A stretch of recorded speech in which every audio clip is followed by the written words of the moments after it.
Well, welcome back to Mind Your Fiber podcast, episode 34. Today, we're talking about living in survival mode. When I talk about the survival mode, I refer to your nervous system's fight or flight responses, trying to survive an attack or threat. This mode involves the release of stress hormones in activating our stress response systems, the sympathetic and parasympathetic branches of the autonomic nervous system. It is designed for us to be able to run away or fight off threats like tigers or lions, or freeze and play dead. It is a protective mechanism to keep us from danger or threat with the goal of survival. Our mind and body becomes focused on combating danger. Today, I want to examine another way of living in a survival mode that is not a short-term scenario, but an actual long-term way of living. Many patients tell me that they are not living, but merely existing or surviving. You see, when your nervous system is frequently or constantly turned up or activated, your sympathetic nervous system is in a constant fight or flight or freeze mode. It affects not just your nervous system, mind, and body, but how you adapt to daily living. Our nervous system was designed to be activated to fight or flee for short periods of time, not months to years. No one expects to fight a tiger or run away from a lion and keep on doing it. But often this is how it feels, like we're running away or fighting off threats with no end in sight, feeling activated with detectable and frequent stress and tension. We may feel frequent anger, anxiety, or panic. The world is no longer safe, but unfriendly and dangerous. The autonomic nervous system is telling us to protect ourselves. Defensive behaviors, manifested in various ways, keep recurring and become habitual. When the sympathetic branch cannot avoid the threat or simply overwhelmed by stimuli, the autonomic nervous system shuts the body down, self-preservation through energy conservation. We become frozen, avoidant, and immobilized, as in our oldest reptilian method of defense. We shut down, avoid, withdraw, and it does not simply apply to our nervous system, but also maybe in our way of living. Many adopt the two ways of surviving in their daily lives. They either feel like they're constantly running away or fighting, trying to survive by activating and mobilizing all their resources, or they shut down, lay low, and do nothing, feeling immobilized and avoiding activities. You may feel overwhelmed, overstimulated, or in a threat, or the opposite, feel unmotivated and do nothing. We often see it in the pushing and crashing behaviors, feeling overwhelmed or anxious, doing things that need to be done just to stop and withdraw from activities, spending time in bed, avoiding everything and everyone. Many people do not recognize this pattern of living, but there are signs that you may be living in a survival mode. When you are in survival mode, you are just trying to get through the day. There is not much planning.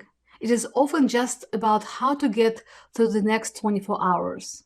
You may live in the Monday-Friday mode, barely surviving the week and crashing on a weekend. When you are stuck in survival mode, you may feel like you never dig yourself out of the hole of things that accumulate.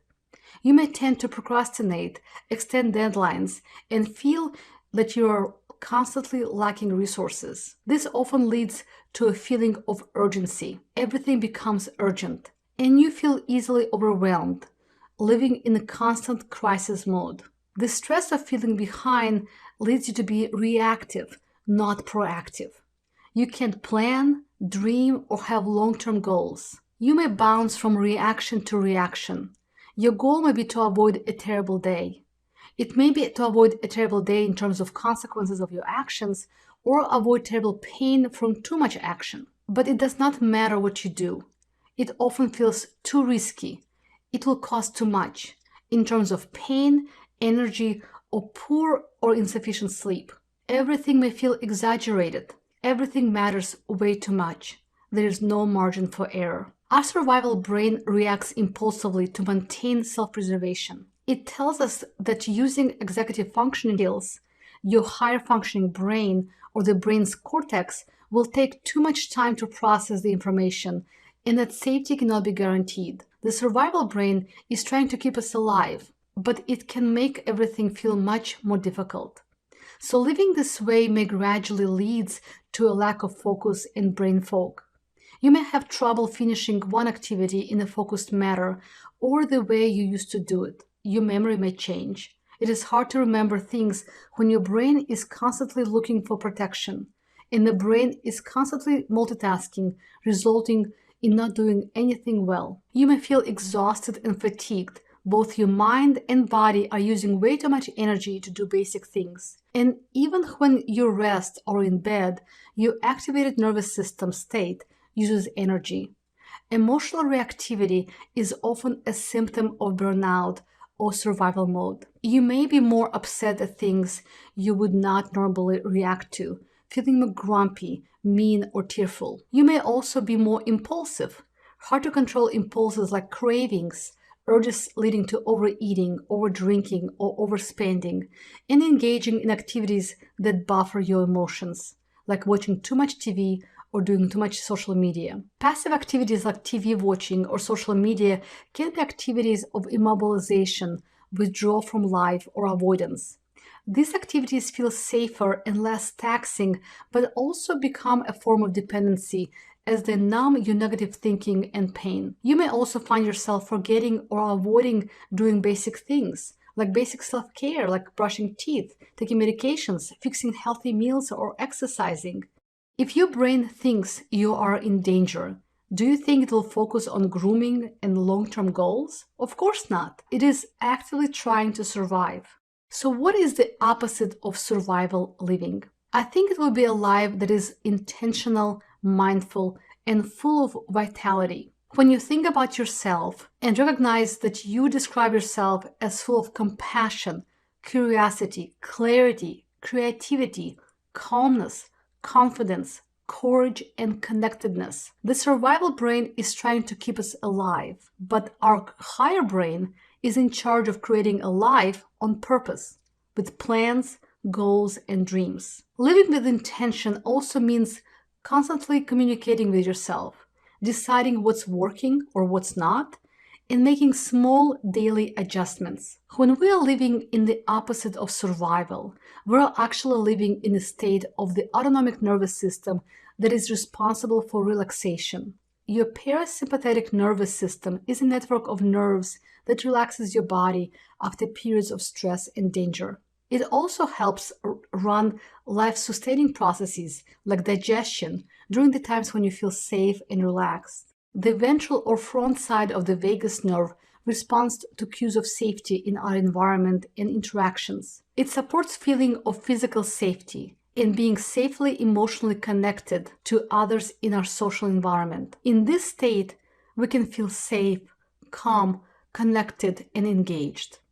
We're able to meet the demands of daily living, engage with life, and go with the flow. The goal is not to avoid the fight or flight or freeze responses, but be able to recognize the states and pull out of them. Notice our nervous system goes out of regulation and being pulled into survival response, and be able to return to regulation, not get stuck in survival response. This ability to move between states of the nervous system is a sign of well-being and resilience. The distress from living or being stuck in the survival mode is what we're trying to avoid. So I want to tell you, this type of living in a survival mode does not have to be your life. You are in charge of your life, and there are ways to calm your nervous system down and pull you out of being stuck. But you must first recognize that you probably practiced this way of living for a long time. It was your default way of living for a reason. Something triggered your nervous system to be activated. But after living this way for a long time, it is the only way your brain and your body knows how to live. What you practice makes it stronger. So awareness is the first step towards change. Paying attention to how you're living and wanting to change is the first step. Start being aware. I will examine the available tools for exploring your nervous system and steps of regulation in future podcast episodes and during my educational workshop I'm hosting in September 2022. You can sign up for my newsletter to get updates on upcoming training and podcast episodes on my website, roomcoach.com. It's RHEUMCOACH.com. You can also find the link in the show notes. Thank you so much for listening. I will talk to you soon.